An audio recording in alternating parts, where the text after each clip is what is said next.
साहस सरोकार।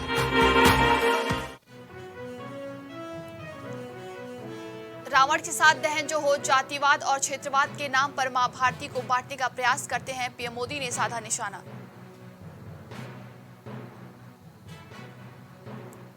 राष्ट्रीय सुरक्षा के मुद्दे के साथ भ्रष्टाचार का मामला भी है। महुआ मोइत्रा पर केंद्रीय मंत्री अनुराग ठाकुर का हमला। महुआ मोइत्रा के खिलाफ एथिक्स पैनल का पूरा सहयोग करेगा, एनआईसी बोले केंद्रीय मंत्री अश्वनी वैष्णव। फलस्तीन जिंदाबाद इजरायल के विरोध में चीफ असुद्दीन ओवैसी ने लगाए नारे, वायरल हो रहा है वीडियो। चक्रवाती तूफान तेज का असर, केरल में तूफानी बारिश का अलर्ट, लखनऊ में भी कोहरा छाए रहने का अनुमान है।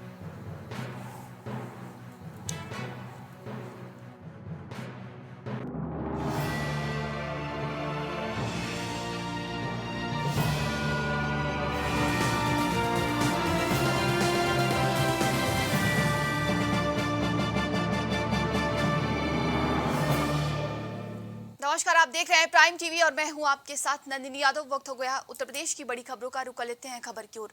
देश भर में दशहरा मनाया गया धूमधाम से। इस बीच प्रधानमंत्री नरेंद्र मोदी राजधानी दिल्ली के द्वारका सेक्टर 10 पहुंचे, जहां पीएम रावण दहन कार्यक्रम में शामिल हुए। बता दें कि द्वारका पहुंचे पीएम मोदी ने सबसे पहले पूजा अर्चना की और पीएम मुख्य अतिथि के रूप में कार्यक्रम में शामिल हुए। इस दौरान कार्यक्रम को संबोधित करते हुए पीएम मोदी ने लोगों को विजयदशमी की शुभकामनाएं दी और उन्होंने कहा कि भगवान राम की जन्मभूमि पर बन रहा है मंदिर सदियों की प्रतीक्षा के बाद हम भारतीयों के धैर्य को मिली विजय का प्रतीक है और राम मंदिर के निर्माण में अब बस कुछ ही दिन बचे हैं। जल्द ही राम मंदिर में भगवान राम की मूर्ति विराजमान होगी। भारत आज विश्व की सबसे बड़ी डेमोक्रेसी के साथ सबसे विश्वस्त डेमोक्रेसी के रूप में उभर रहा है और दुनिया देख रही है ये मदर ऑफ डेमोक्रेसी है। इन सुखद क्षणों के बीच अयोध्या में राम मंदिर में प्रभु श्री राम विराजने जा रहे हैं।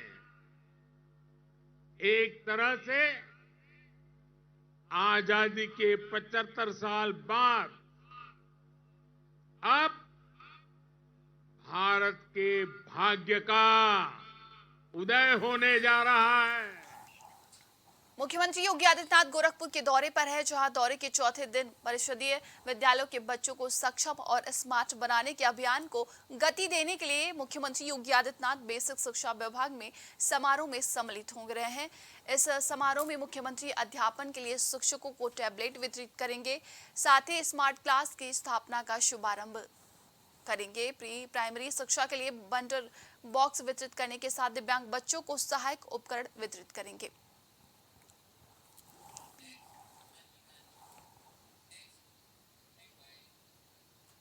आगामी विधानसभा चुनाव को लेकर बीजेपी ने टिकट बंटवारे को लेकर रणनीति बदल दी है, जिसके बाद लोकसभा चुनाव में टिकट की आस लगाए बैठे कुछ उम्मीदवारों की आस जगती हुई नजर आ रही है।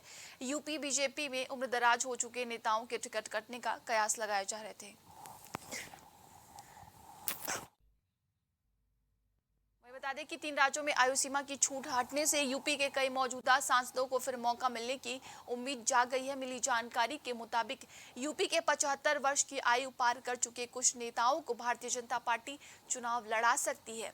बता दें कि मथुरा से सांसद हेमा मालिनी, बरेली से सांसद संतोष गंगवार, प्रयागराज से सांसद रीता बहुगुणा जोशी, जबकि कानपुर से सांसद सत्यदेव पचौरी, डुमरियागंज से सांसद जगदम्बिका पाल, मेरठ से सांसद राजेंद्र अग्रवाल, फिरोजाबाद से सांसद चंद्रसेन जादौन की उम्मीद जगती हुई नजर आ रही है।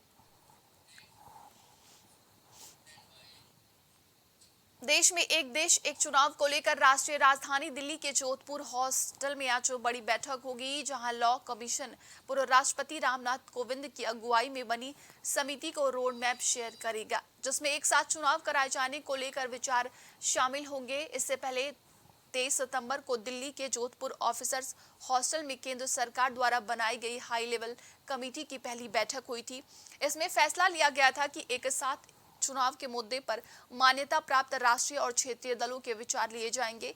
बता दें कि पूर्व राष्ट्रपति की अध्यक्षता में 2 सितंबर को बनी इस कमेटी में गृह मंत्री अमित शाह और पूर्व सांसद गुलाम नबी आजाद समेत 8 मेंबर थे। केंद्रीय कानून मंत्री अर्जुन राम मेघवाल कमेटी के स्पेशल मेंबर बनाए गए हैं।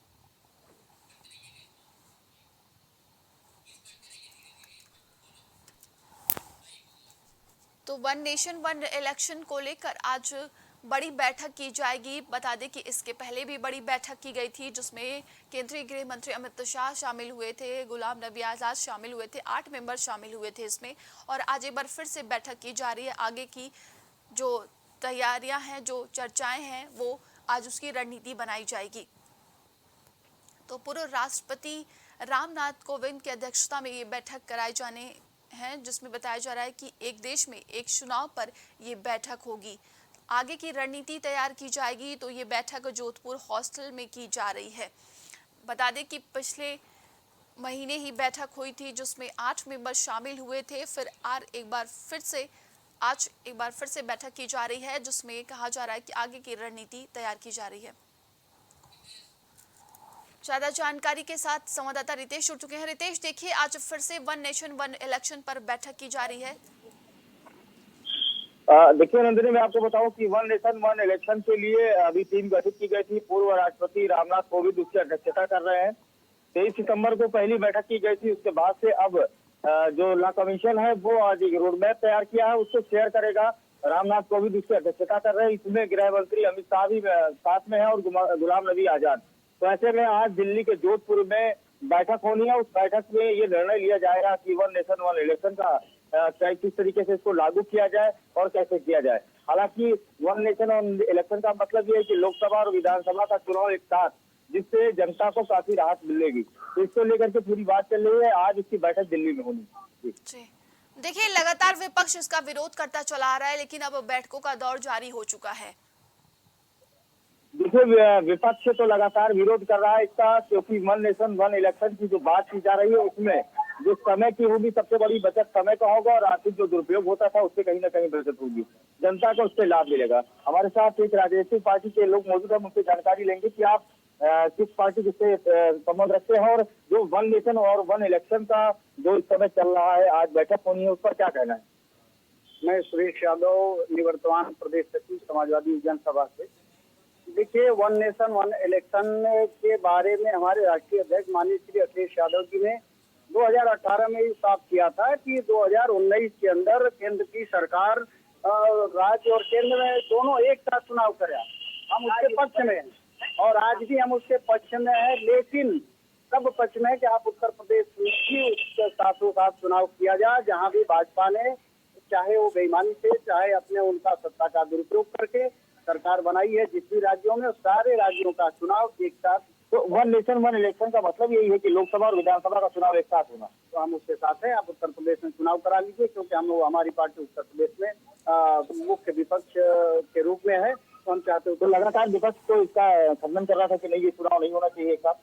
ये कह रहे हैं ना कि भारतीय जनता पार्टी जहां अपने फायदे के लिए सोचती है, उनको मालूम है कि 4-5 राज्यों में जहाँ चुनाव होने वाला उनकी हालत ठीक नहीं है, तो वो सोच रहे हैं कि हम दोनों तरह से मिलके सत्ता का दुरुपयोग करके चुनाव जीतने की कोशिश कर रही है। तो देखिए, सबसे बड़ी बात यह है कि वन नेशन वन इलेक्शन के लिए लोग तैयार हैं। हालांकि अभी प्रधानमंत्री नरेंद्र मोदी ने इसका आह्वान किया था, उसके बाद टीम गठित की गई जिसका अध्यक्षता पूर्व राष्ट्रपति रामनाथ कोविंद कर रहे हैं। अब ये आज की बैठक में काफी हो पाएगा कि किस तरीके से वन नेशन इलेक्शन का जो रोडमैप तैयार किया गया है, क्या कुछ खास है उस रोडमैप में। तमाम जानकारी के लिए बहुत बहुत धन्यवाद आपका।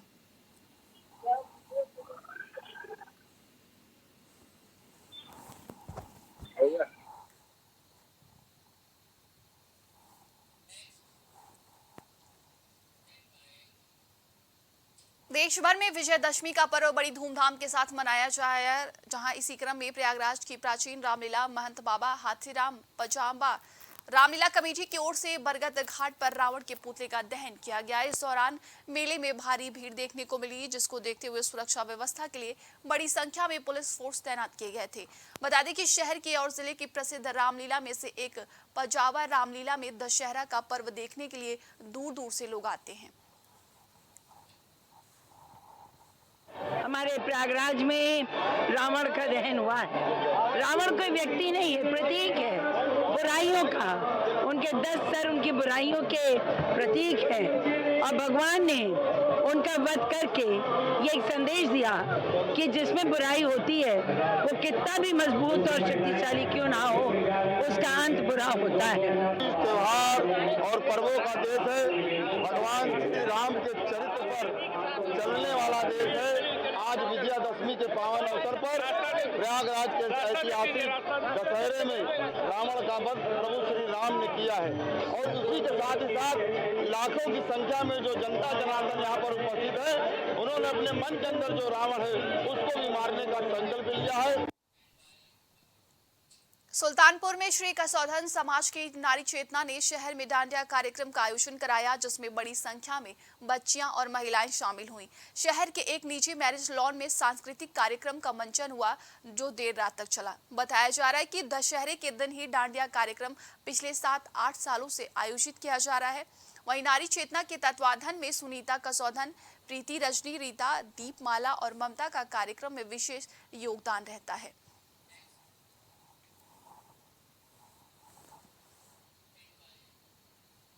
सुल्तानपुर की दुर्गा पूजा में पूजा पंडाल चंद्रयान की आकृति में दिख रहा था। इसे देखने के लिए गांव देहात की भीड़ जुट गई है। बताया जा रहा है कि शहर के चौक स्थित अंबे माता पूजा समिति की ओर से ये पंडाल तैयार किया गया है, जिसे देखने के लिए दूर दराज से लोग आते रहते हैं। और यहीं भीड़ ज्यादा आने का एक कारण ये भी है कि जब हर स्थान पर मेला समाप्त होता है तब यहाँ मेला शुरू होता है, लेकिन इस बार चंद्रयान की आकृति में बना पंडाल देखने के लिए लोगों में भारी उत्साह देखने को मिल रहा है। ये लगभग मैं संपूर्ण भारत की बात करता हूँ कि संपूर्ण भारत में जो प्रसिद्ध मंदिर हैं या जो कलाकृतियाँ हैं, उनका नमूना यहाँ पर सुल्तानपुर पंडाल के माध्यम से दिखाया जाता है। लोगों को, जो लोग नहीं जा पाते वहाँ तक, उनका एक यहाँ छाया चित्र बना करके कपड़े के पंडाल के रूप में दिखाया जाता है कि लोग उसका दर्शन करें और आनंद लें। यहाँ बहुत ही जोर शोर से तैयारी होता है, बहुत ही पहले से स्टार्ट हो जाता है। आप देख रहे होंगे इतना अच्छा होता है और जगह की अपेक्षा बहुत ही बेहतरीन तैयारी होती है। और यहाँ पे जो पूजा अर्चना होती है बहुत ही ज़्यादा श्रद्धा से होती है। अम्बेडकर नगर में जिलाधिकारी अविनाश सिंह ने तहसील अकबरपुर में वृद्ध आश्रम दहरीरपुर का निरीक्षण किया और जिलाधिकारी ने वृद्धजनों को फलों के साथ मिष्ठान वितरित किए। साथ ही जिलाधिकारी ने वृद्धजनों से मिलकर बातचीत कर उनकी समस्याओं के बारे में भी जानकारी ली। यहाँ पे हमारे वृद्ध माता पिता निवास करते हैं और आज विजयदशमी के पावन पर्व पर विजयदशमी की, दशहरे की शुभकामनाएं देने के लिए मैं आया हूं। और ये दशहरे की जो खुशियां हैं, इनके बीच में इनके साथ शेयर करने के लिए, इनके साथ बांटने के लिए आज मैं अपनी पूरी टीम के साथ यहाँ पर मौजूद हूँ। यहाँ पर इनके साथ बैठकर बातचीत करने के पश्चात मैंने कुछ इनकी समस्याओं के बारे में जानकारी प्राप्त की। उसके संबंध में मैंने सीएमओ साहब से और मेडिकल कॉलेज से बात किया है। आगामी 1-2 दिन के भीतर जो है एक बड़ा कैंप मैं यहाँ पे लगवाऊंगा, जिसमें कि इनका एक जनरल चेकअप और साथ साथ जो ENT स्पेशलिस्ट हैं उन लोगों को यहाँ पे लाएंगे, जिनके आँखों में या कान में, नाक में या गले में किसी प्रकार की कोई प्रॉब्लम है तो उसका पूरा कंप्लीट चेकअप होगा और जो भी उसका उपचार होगा वो समुचित उपचार की सुविधा यहाँ पर उपलब्ध कराई जाएगी। हरदोई पहुंचे उत्तर प्रदेश सरकार के परिवहन मंत्री दयाशंकर सिंह ने स्वामी प्रसाद मौर्य और समाजवादी पार्टी पर जमकर निशाना साधा है। जहां स्वामी प्रसाद मौर्य को दयाशंकर सिंह ने विक्षिप्त बताया, तो वहीं गठबंधन के सवाल पर कहा कि आज मुलायम सिंह की आत्मा रो रही होगी। कांग्रेस के साथ अखिलेश ने जो गठबंधन किया है, वहीं मुख्यमंत्री योगी आदित्यनाथ की तारीफ करते हुए उन्होंने कहा कि आज देश ही नहीं बल्कि दुनिया में योगी राज की लोग तारीफ कर रहे हैं। कौन? स्वामी प्रसाद मौर्य जी बोले। स्वामी प्रसाद मौर्य जी जब से चुनाव हारे हैं, भाजपा के एक सामान्य कार्यकर्ता से चुनाव हार गए, तब से वो जो है विक्षिप्त हो चुके हैं और अपने को चर्चा में आने के लिए इस तरह के बयानबाजी करके वो चाहते हैं कि हम चर्चा में आए। ये उनको अब सुधार करनी चाहिए और इस तरह के बयानबाजी से उनको बचना चाहिए। प्रयागराज में उतराव थाना क्षेत्र के लीलवार आसेपुर गांव में शराब के नशे में दबंग ने दुर्गा पूजा पंडाल के बाहर बैठे युवक को गोली मार दी और घटना के चलते इलाके में अफरा तफरी मच गई। वहीं मौके पर पहुंचे परिजनों ने युवक को इलाज के लिए एक निजी अस्पताल ले गए, जहां उसका इलाज चल रहा है। फिलहाल पुलिस मामले की जांच पड़ताल में जुट गई है।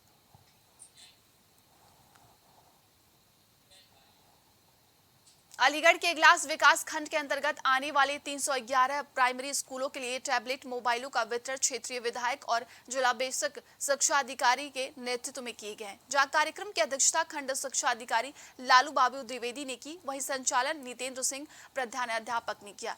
साथ ही मुख्य अतिथि के रूप में क्षेत्रीय विधायक राजकुमार सहयोगी, विशिष्ट सी के रूप में प्राथमिक शिक्षा संघ के मांडलिक मंत्री राजेश कटारा रहे।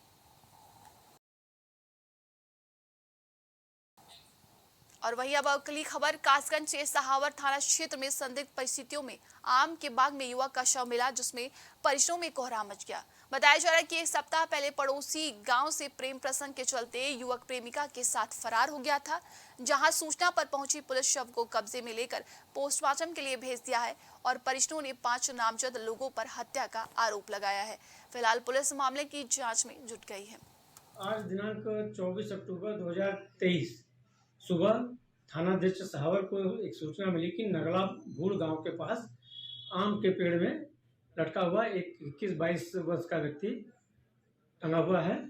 इस सूचना पर थानाध्यक्ष और क्षेत्राधिकारी के द्वारा जाकर वहां पर घटनास्थल का निरीक्षण किया गया, शव की शिनाख्त कराई गई तो वह व्यक्ति सर्वेश पुत्र जगदीश निवासी साहिबाजपुर का होना पाया गया।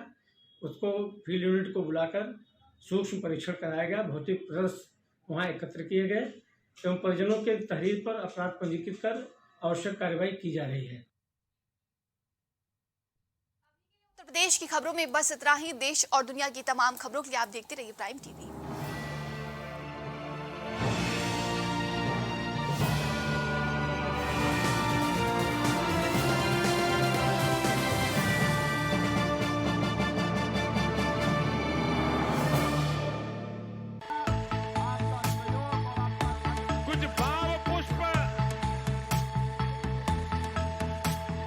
आप देख रहे हैं प्राइम टीवी, सच साहस।